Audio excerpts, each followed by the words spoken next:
Pastor. Obrigado, pastor.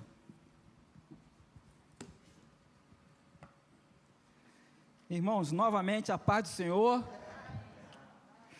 Hoje estou igual o Murilo, né? Aí eu tirei ali a capana ali para disfarçar um pouquinho. É o mesmo cara, Tony mesmo. Tá bom? Irmãos, abram suas Bíblias no livro de 1 Coríntios,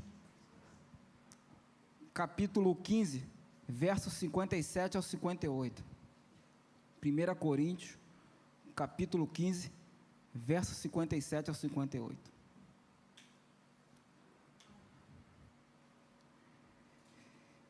Diz assim o texto: mas graças a Deus, que nos dá a vitória por nosso Senhor Jesus Cristo. Portanto, meus amados irmãos, sede firmes e constantes, sempre abundantes na obra do Senhor, sabendo que o vosso trabalho não é vão no Senhor. Amém?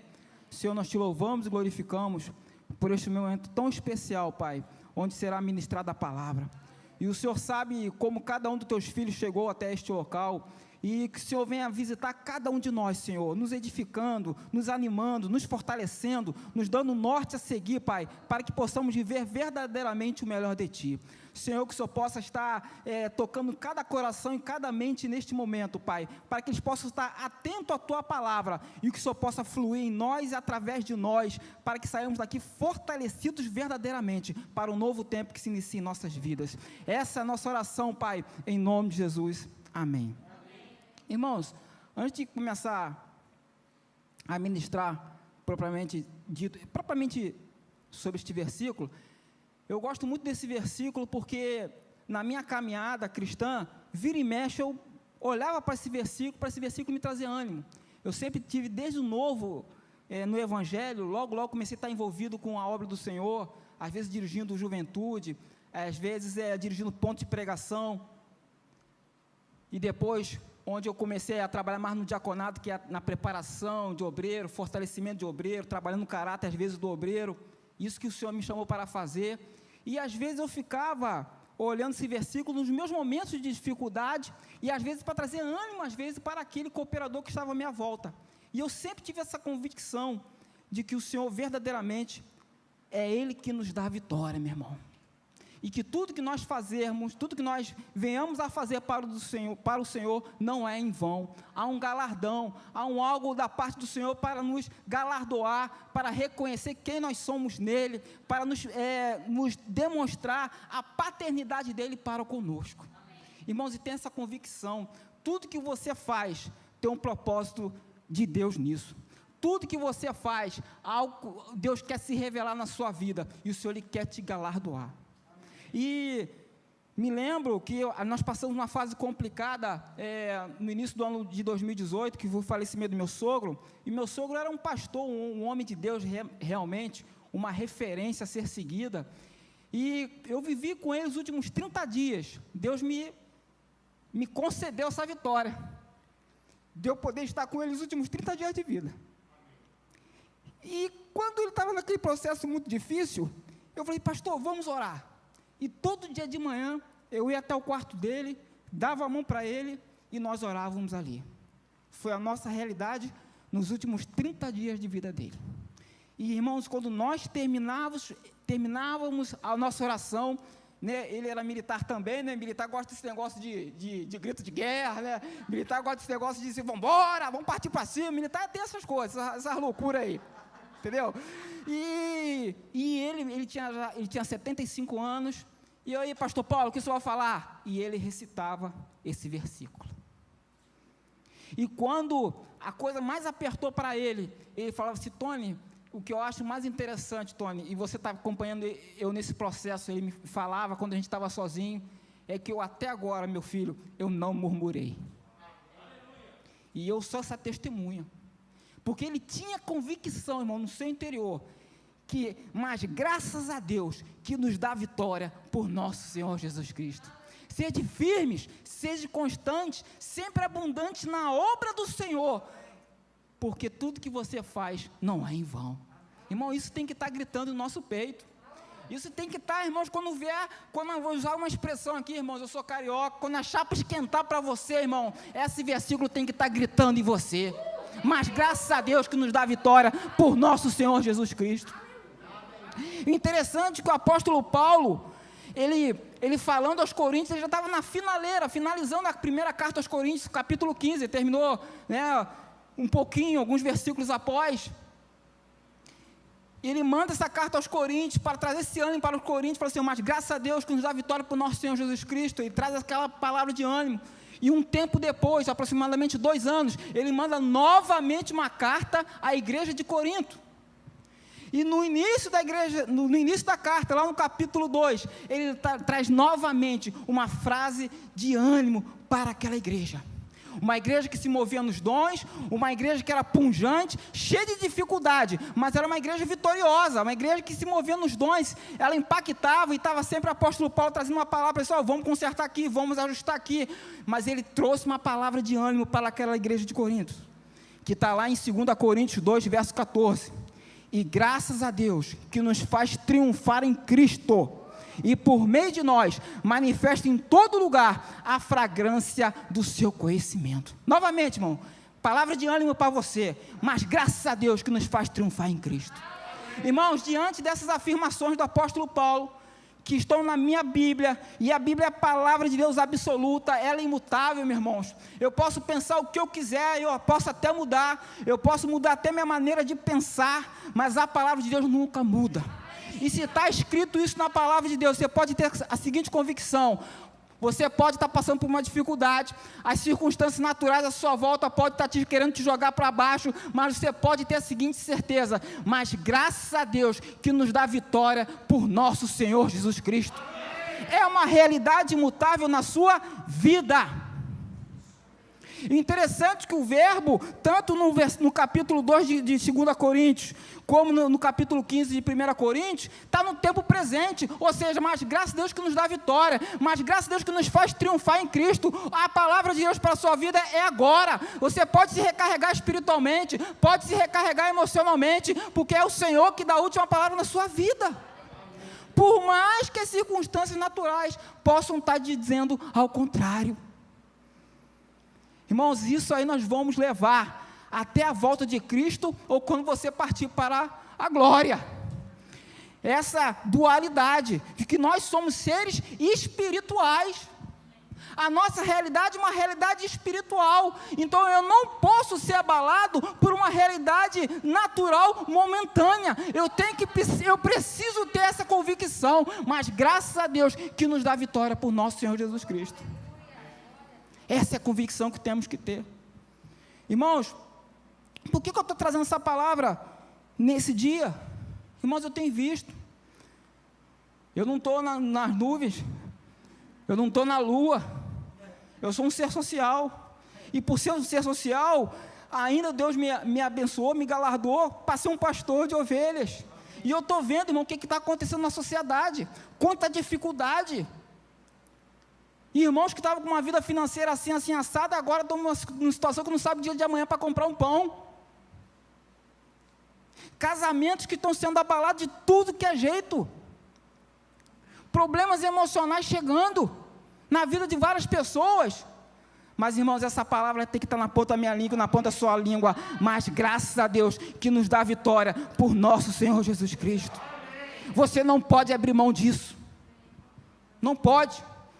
Pode ser o que for, pode ser o capeta com megafone no teu ouvido, você vai ter que pegar uma caixa de som mais alta e vai ter que gritar para ele, mas graças a Deus que nos dá vitória por nosso Senhor Jesus Cristo. A realidade natural não vai sucumbir você não vai cair, você vai avançar e vai ser fortalecido diante desse quadro que estamos vivendo. E diante dessa sentença, o apóstolo Paulo, ele faz algumas recomendações. Portanto, é uma conjunção conclusiva. Ele quer terminar o raciocínio. E ele quer terminar o raciocínio trazendo recomendações para mim e para você. Olha só, Tony, André, fala presente.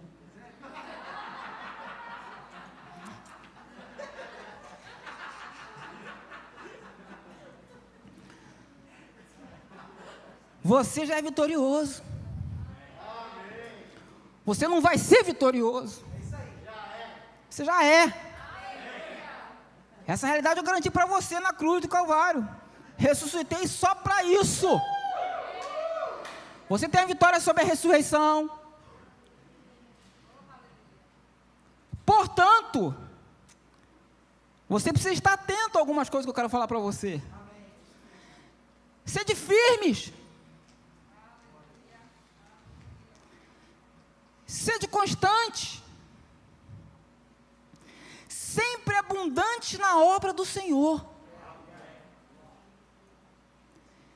Aí ele volta com uma sentença, com uma afirmação. E saiba também que o vosso trabalho não é vão no Senhor. Ele dá uma sentença. Ele não está perguntando se eu acho, se eu acho disso, se eu concordo, se você concorda, colocar no grego, no aramaico, no hebraico, no inglês.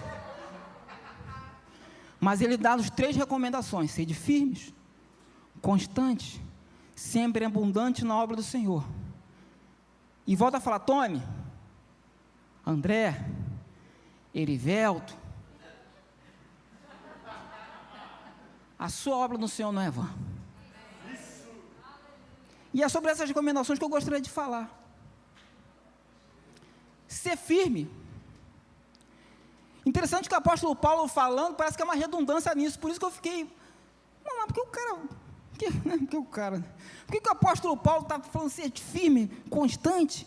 O que ele quer dizer com isso? Irmãos, eu fiz uma breve pesquisa.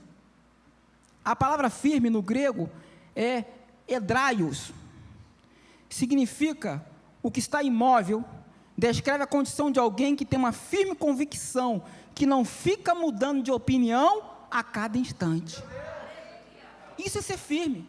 É você estar convicto daquilo que você é, convicto de quem você é em Cristo, daquilo que você pode em Cristo, daquilo que você tem em Cristo. Isso não muda na sua vida.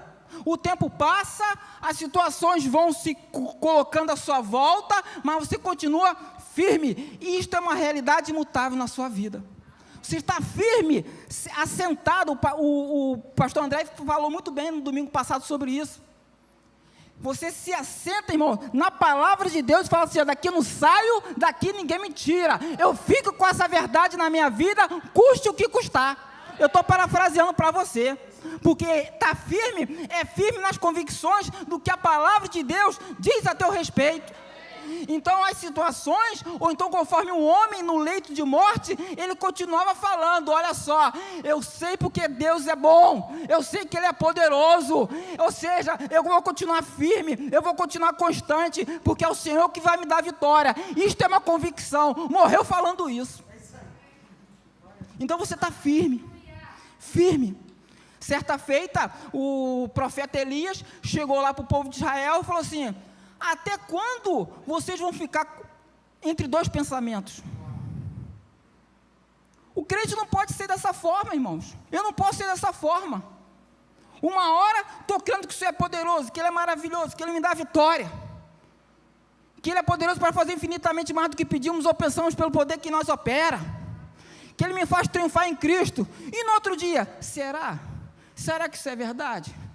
Será que aquilo que o pastor falou me animou, mas na realidade aquilo ali é uma grande conversa fiada? Será? Aí vira Renato Russo para fazer uma música.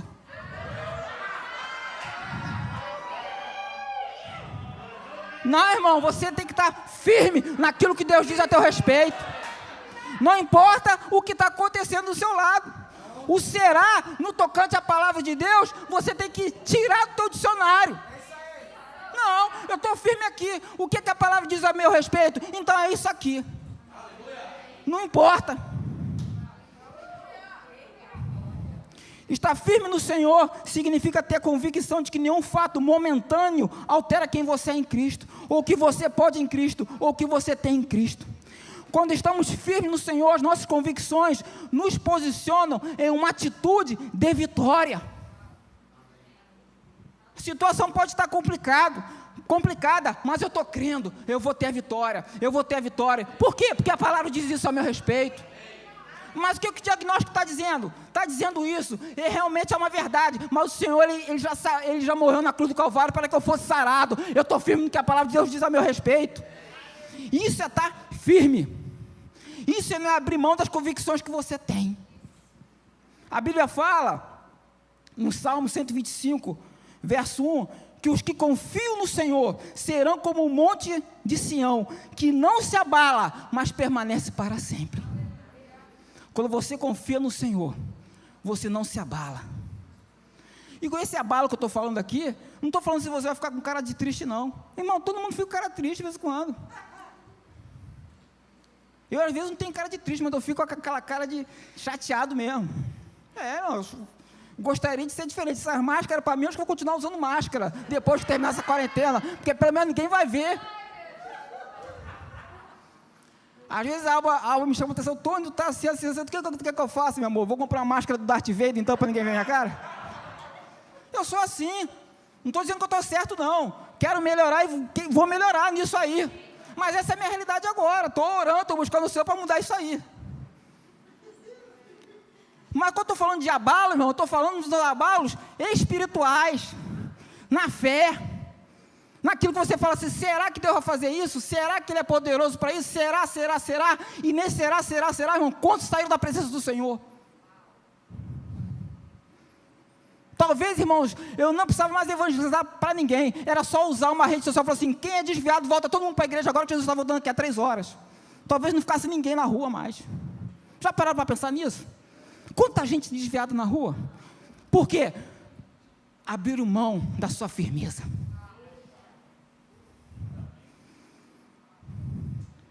Sede firmes. A palavra para você hoje é, seja firme. Não abra mão. Tem um verso, em Romanos 8, 37 e 39, diz o seguinte, olha, muito famoso, muito conhecido. Mas essa palavra, irmão, ela tem que estar gritando o que eu vou falar aqui para você agora. Mas em todas estas coisas, somos mais que vencedores. Amém.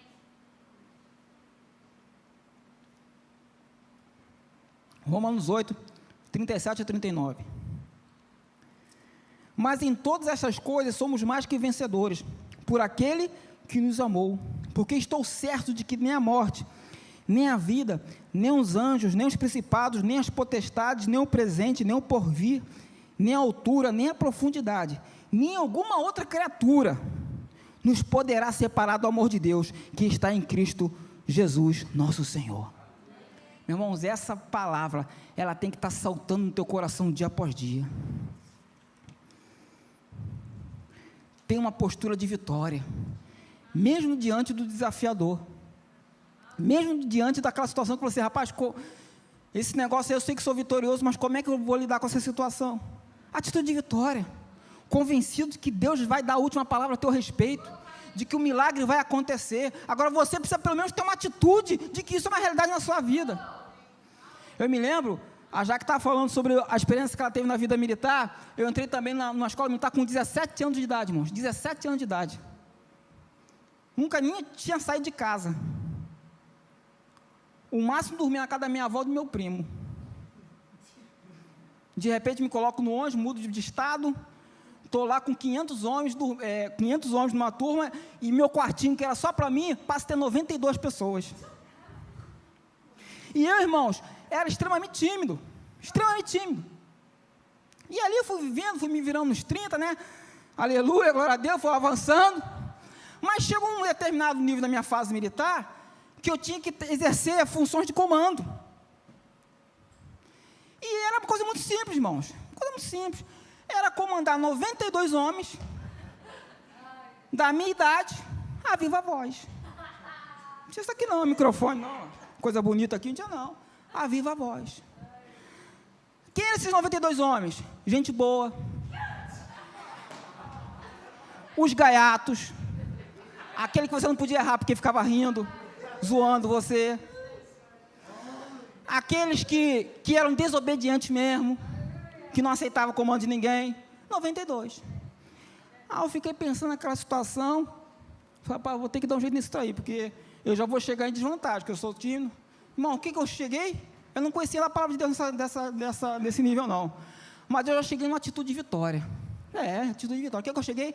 Cheguei, dei logo uns 3 gritos lá, disse que eu era o aluno de Faria, e que a partir de agora quem estava no comando daquela tropa era eu, e se alguém não me respeitasse, ia se ver com o sargento lá. Meu irmão, dava um grito, todo mundo ficava quieto, se arrumava, rapaz, esse cara deve ser meio maluco e tal.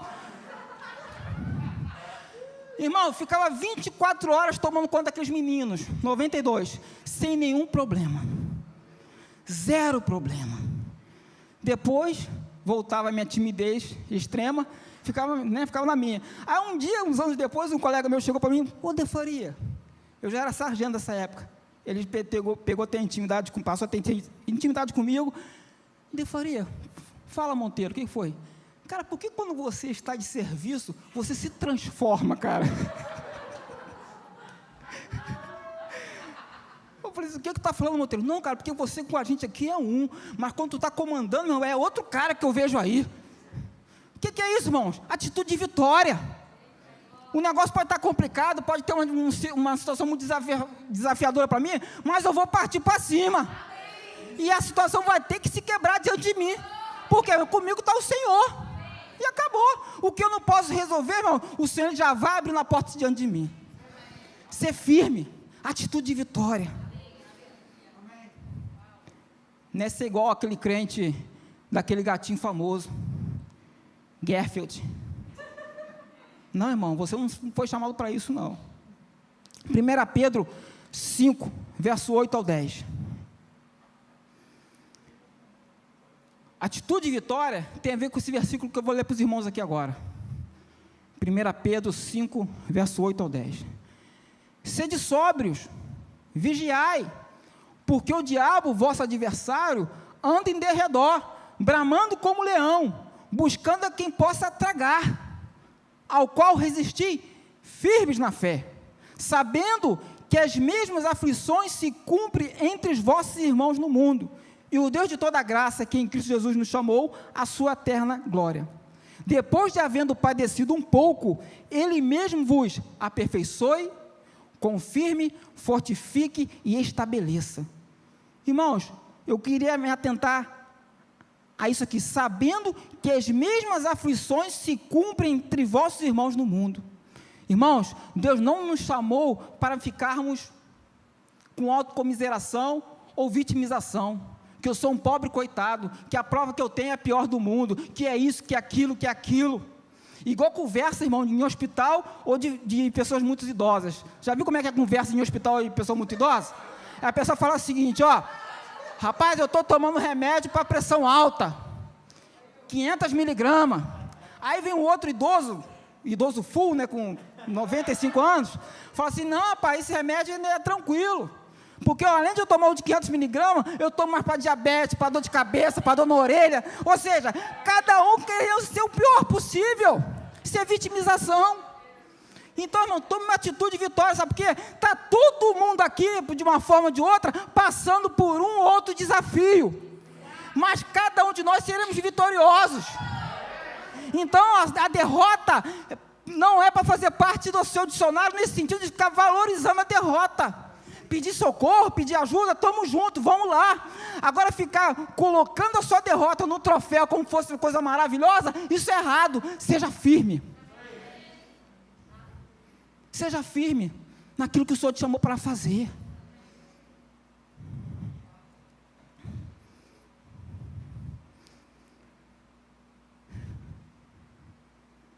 Dê glória a Deus, irmãos, e se posicione vitoriosamente. Isso depende de você. Ser constante.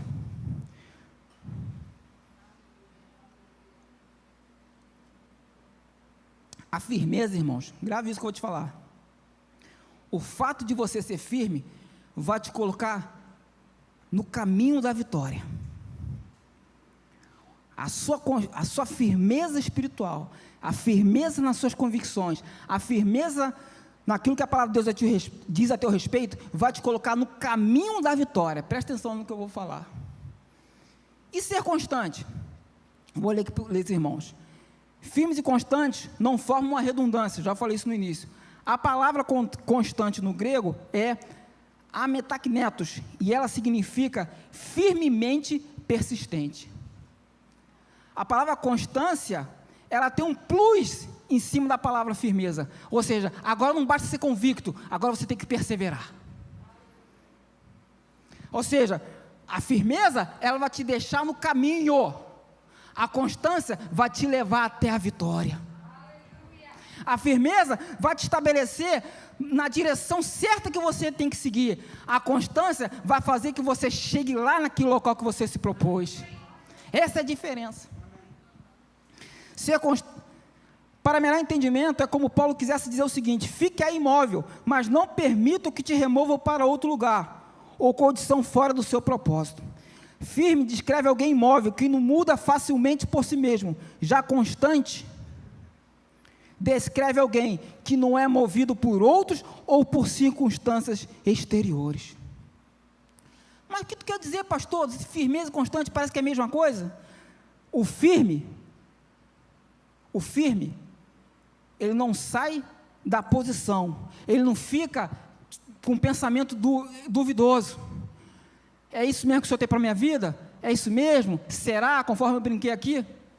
Ele fica sempre entre dois pensamentos, aquela pessoa que não é firme. Uma hora está crendo na palavra de Deus, outra hora está achando que aquilo ali não é verdade, outra hora aquilo ali é para os outros, mas não é para ele. O que não é firme, ele fica visitando essas duas áreas. O constante é diferente. O constante, ele tem essa firmeza, essa convicção, só que tem que ele desiste da caminhada, mesmo sabendo que aquilo ali é o melhor para ele, mas ele desanima, ele cansa, ele chega à conclusão que aquilo ali não dá mais para ele, mesmo sendo verdade. Ele simplesmente desiste da caminhada, ele continua crendo, mas falta força nele para chegar no local desejado. Jesus falou, e disse essas coisas, para que em mim vocês tenham paz. Neste mundo vocês terão aflições, contudo, tenham ânimo, eu venci o mundo. Irmãos, olha só, a palavra de Deus diz que o Senhor estará conosco até a consumação dos séculos, isso é fato, vai estar comigo.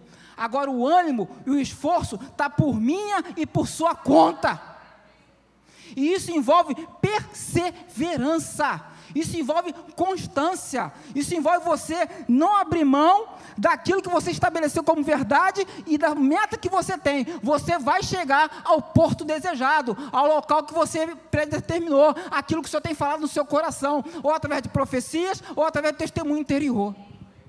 Você persevera, você não abre mão daquilo que você está crendo. Essa é a diferença. E eu fiquei pensando em homens que são exemplo de perseverança.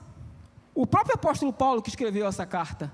Irmãos, quem era Paulo? Um homem que tinha firme convicção. Alguém tem dúvida disso? Um homem que escreveu quase 40% do Novo Testamento. Só que tem que, irmãos, esse homem ele teve que andar perseverando 25 horas por dia. Irmão, 25 horas. Tu imagina, um dia quero linchar ele. No outro dia, né, e ele pregando isso, ó. Mas graças a Deus que nos dá vitória por nosso Jesus Cristo. Mas graças a Deus que nos faz triunfar em Cristo. Mas nós somos mais que vitoriosos. Qual é a realidade natural de Paulo? Está preso, com Silas, no cárcere interior, onde como não somente bastava ele estar preso, mas cheio de excrementos também ali convivendo com ele.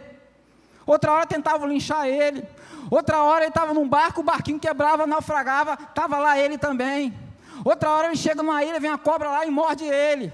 Outra hora ele estava no meio do povo dele, pregando o evangelho, todo mundo desconfiado. Rapaz, quem é esse cara aí? Esse cara já matou a gente.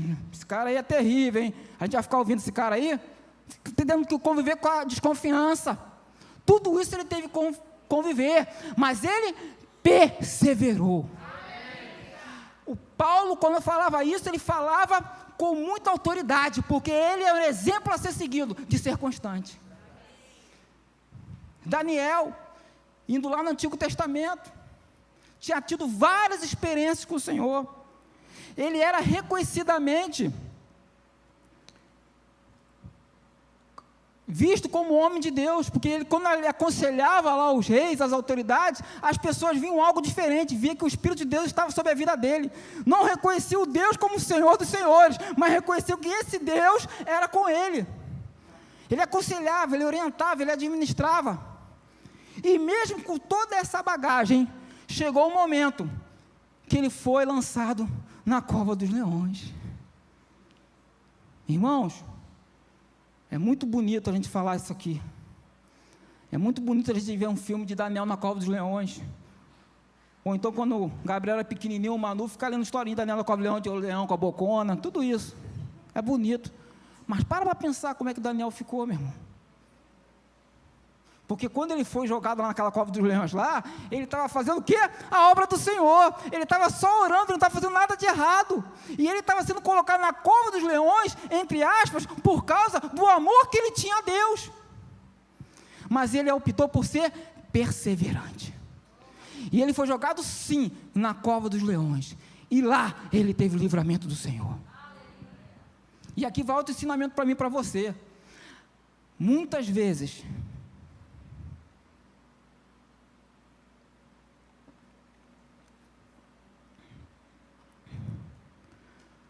nós não teremos o livramento do problema. Muitas vezes nós estaremos no olho do furacão, sim. Mas vai ser nesse lugar que o Senhor vai te honrar. Vai ser nesse lugar que o Senhor vai te dar a vitória. Vai ser nesse lugar que o furacão vai virar um ventinho que nem coloca a pipa no alto. Porque Deus é contigo. Deus é poderoso, meu irmão. Por quê? Porque às vezes, o pastor André está rindo aqui, porque às vezes, irmãos, nós somos abalados de tal forma, e às vezes a gente se pergunta, eu já vi pessoas, irmãos, que eram exemplos para mim, e falaram assim, que mal eu fiz a Deus, por que eu estou passando por isso?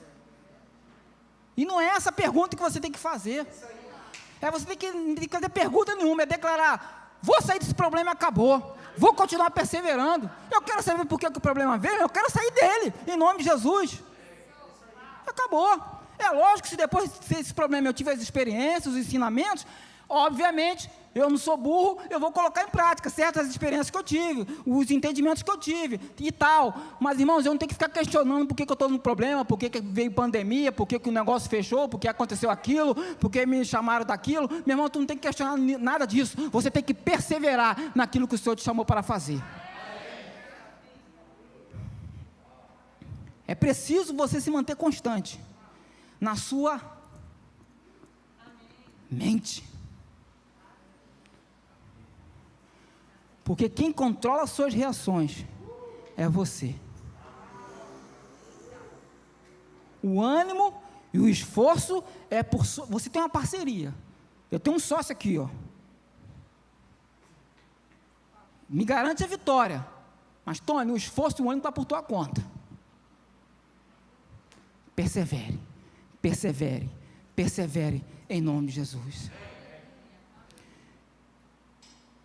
Em 2 Coríntios 10, verso 5, diz assim um texto: destruindo os conselhos e toda altivez que se levanta contra o conhecimento de Deus, levando cativo todo entendimento à obediência de Cristo. A constância vai fazer com que você coloque seus pensamentos de derrota, de desânimo, no seu devido lugar, levando a obediência de Cristo. É isso que você tem que fazer.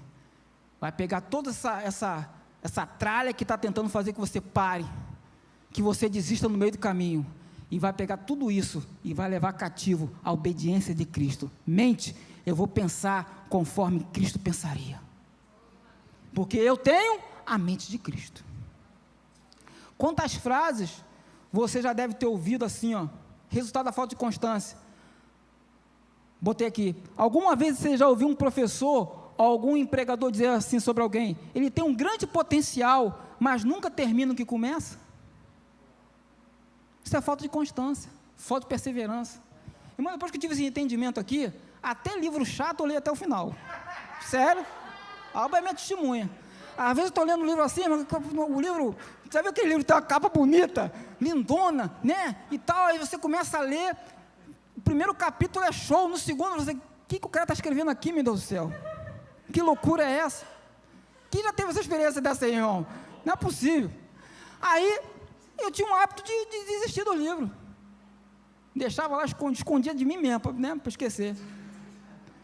Mas agora não, eu vou até o final ler o livro, porque eu tenho que me treinar a ser perseverante, até na leitura de um livro, porque se eu não vou perseverante nem na leitura do livro, eu vou ser perseverante mais o quê? Em nada. Quando vier a dificuldade, o que eu vou fazer? Eu vou abandonar. Quando estiver estudando para o concurso e não passar no primeiro concurso, vou abandonar. Quando estiver projetando algo e aquilo não acontecer do jeito que eu queria, vou abandonar. Ou seja, eu vou criando uma história de quê? De abandonos, de deixando para lá, de deixando para trás, de deixando até aquilo que Deus te chamou para fazer. Irmão, se eu tenho potencial, esse potencial vai ser pleno na minha vida, em nome de Jesus. Existem palavras que foram liberadas a meu respeito lá quando eu era novo convertido, em 1993, até hoje, de vez em quando eu fico falando para mim mesmo, porque eu vou viver a plenitude de tudo aquilo que Deus falou a meu respeito. Começa a pensar, começa a planejar, começa a me colocar, irmão, na brecha, para quando a oportunidade aparecer, me pegue prevenido, vestido, pronto para a oportunidade chegar. Isso é perseverar. Né? Quando chegar a oportunidade, você, opa, peraí, deixa eu escovar o dente, você quer, deixa eu me arrumar aqui, não, meu irmão, você está sendo negligente dessa forma, esteja pronto para qualquer momento, receber a tua oportunidade e viver o melhor de Deus. Viva como se algo novo fosse acontecer quando for sair desse culto. Persevere. Persevere. Sempre abundante no Senhor. Abundar significa o seguinte: exceder um número fixo,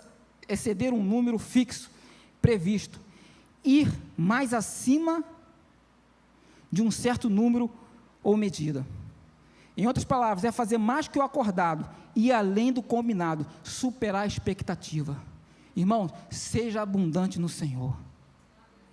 O que Deus mandou você fazer, faça com excelência. Faça da melhor forma possível. Não seja negligente. Não deixe para o terceiro fazer aquilo que Deus chamou para você fazer. Se você está fazendo isso, você está desonrando o Senhor. Porque quando Deus planejou você para aquilo ali. Então faça aquilo ali em nome de Jesus. E supere as expectativas. Porque Deus coloca expectativa em você. Ser abundante é sempre fazer mais e melhor do que nos foi solicitado, sem reclamar ou murmurar. Isso, irmão, se você colocar em prática na sua vida, e agora eu não falo só da obra do Senhor, mas na sua vida, como você será uma pessoa diferenciada em qualquer ciclo que você tiver inserido. Porque você faz além do necessário, porque você está fazendo como tivesse o quê? Servindo ao Senhor. Ser abundante é romper a linha do mínimo necessário. Irmão, se a gente tivesse essa consciência bem clara na nossa vida, se todos nós aqui que estão agora, que vocês agora estão me ouvindo, todos nós, eu sendo o primeiro nessa fila, tivesse essa consciência, a gente não precisava de ter nenhuma ministração da palavra no momento do dízimo e das ofertas.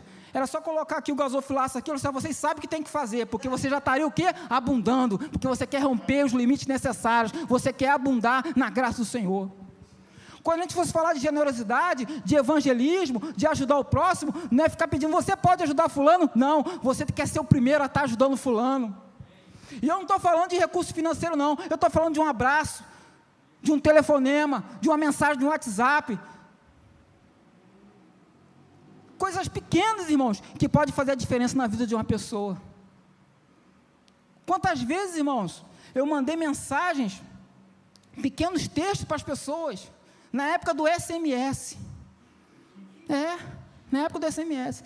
Deus me dava um texto, escrevia aquele texto, mandava para algumas pessoas que literalmente o Espírito de Deus estava me incomodando naquele momento.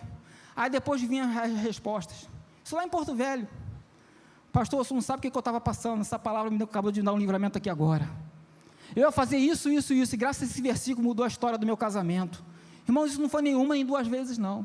Fazia assim, simplesmente porque queria servir ao Senhor. Uma coisa tão pequena, irmãos, mandar uma mensagem para uma pessoa, um versículo que Deus tocou no seu coração, vai fazer a diferença em alguém. Isso é abundar na obra do Senhor. Sejamos abundantes de generosidade, sejamos abundantes no cuidado com o próximo, sejamos abundantes na pregação do Evangelho.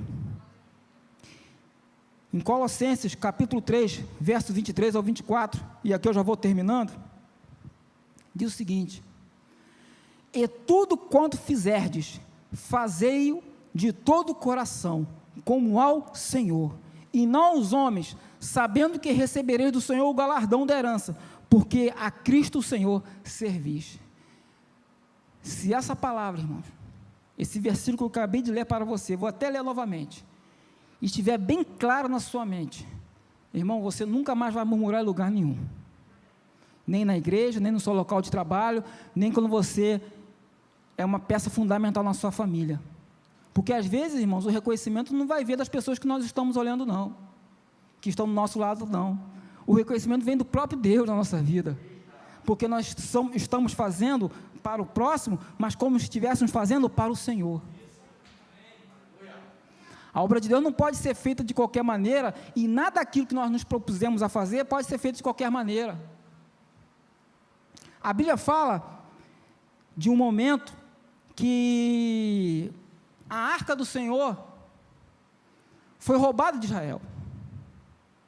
Os filisteus pegaram a arca e ficaram lá, e chegou um momento que veio, e a arca, para o povo de Israel, significava a própria presença de Deus. Quando eles foram lá para os filisteus queriam trazer essa derrota para o povo de Israel, ficaram lá com a arca, aconteceu um monte de desgraça lá no povo dos filisteus, aconteceu de tudo, eu não vou aqui listar, mas muito problema que aconteceu. Chegou uma hora que eles reconheceram, olha só, vamos devolver essa arca aí, porque deu ruim aqui para a gente, vamos devolver lá. Aí botaram com os animais para a arca chegar até lá os limites de Israel. Quando chegou aos limites de Israel, na terra de Israel, o povo ficou tão feliz, e queria logo pegar a arca e levar para Jerusalém. Irmãos, e fizeram a coisa, sabe como? De qualquer maneira. Vamos botar a arca, pega os guerreiros aí, tal. Pegaram a arca, botaram lá no carro de boi lá, levaram. Diz a Bíblia, quando teve um balanço assim na arca, uma pessoa chamada Uzá, tocou na arca, e ele foi fulminado na hora. Puf, morreu. Criou-se um medo tão grande, que pegaram aquela arca, levaram para a casa de uma outra pessoa chamada Obed-Edom, e diz a palavra de Deus, que enquanto essa arca esteve lá, Obed-Edom prosperou de uma forma tremenda. Tá, mas essa história é para quê, Tony? É para dizer o seguinte, que tudo que nós fizermos na obra do Senhor, não pode ser feito de qualquer jeito, tem que ser feito com excelência, tem que ser feito buscando o melhor para Ele. A excelência é o excelente para você. Por que eu estou falando? Talvez eu possa ser excelente no algo para mim, a qual você que está numa capacitação maior do que eu, você vê, poxa, não está sendo tão excelente naquilo ali, porque eu vou crescer e vou chegar lá, mas para mim é o melhor que eu estou fazendo, e você tem que dar o melhor de você, em tudo que você vier a fazer, em nome de Jesus. Ser abundante no Senhor, nessas peculiaridades, nós demonstrarmos para quem nós estamos fazendo, e para quem você está fazendo, é para o Senhor, é a Ele que você tem servido. Então, nas pequenas coisas, que vai do dízimo à oferta, do serviço ao Senhor, da generosidade com o próximo, do cuidado com o próximo, enfim, do envolvimento que nós temos aqui na obra do Senhor, e aí lá fora, que é onde você representa Ele, faça o melhor, porque você vai estar servindo a Cristo. E eu termino com essa sentença, que o nosso trabalho não é vão no Senhor. Uma coisa eu tenho aprendido nesses meus anos no Evangelho, a semeadura ela é opcional, eu posso semear ou não,